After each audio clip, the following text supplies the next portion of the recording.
अस्सलाम वालेकुम viewers, Sabiya health and beauty tips में मैं आपको खुशामदीद कहती हूँ। कैसे हैं आप सब? उम्मीद है आप सब ठीक होंगे, खुश होंगे, आबाद होंगे।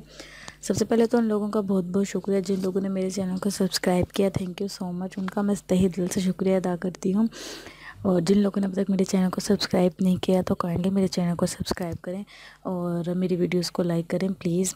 और आज जो मैं आप लोगों के लिए वीडियो लेकर आई हूँ वो उन लोगों के लिए है जो जिन लोगों को भूख नहीं लगती। उनके साथ ये प्रॉब्लम होता है कि वो क्या करें कि उन्हें ज़्यादा से ज़्यादा भूख लगे और वो ज़्यादा से ज़्यादा खा सकें।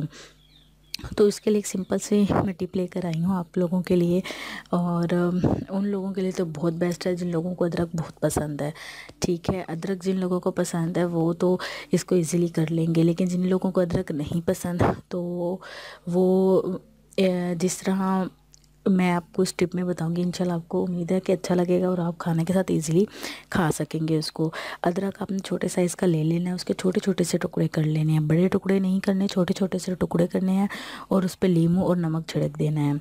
ठीक है, नींबू और नमक छिड़कने के बाद आपने उसे अच्छे तरह मैश करना है, अच्छी तरह उसको मिक्स करना है। मिक्स करने के बाद आपने जब खाना खाना है तो वो आपने छोटे छोटे जो अदरक के पीसेस होंगे वो आपने साथ खाना खाने के साथ आपने वो खाने हैं। इंशाल्लाह देखिएगा कि 2 दिन के अंदर अंदर ही आप फील करेंगे कि आपको भूख ज़्यादा लगना शुरू हो गई है और आप जो है वो एक दफ़ा खाना खाएंगे तो फिर आपको दोबारा से तलब होगी कि हम कुछ खाएं, क्योंकि अदरक में कुछ ऐसे विटामिन्स होते हैं जो भूख को बढ़ाते हैं।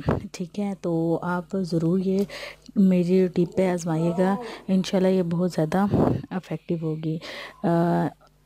उम्मीद है आज आपको मेरी वीडियो पसंद आई होगी। इसी तरह मेरी वीडियोस देखते रहें, लाइक करते रहें। Thank you so much and Allah हाफिज़।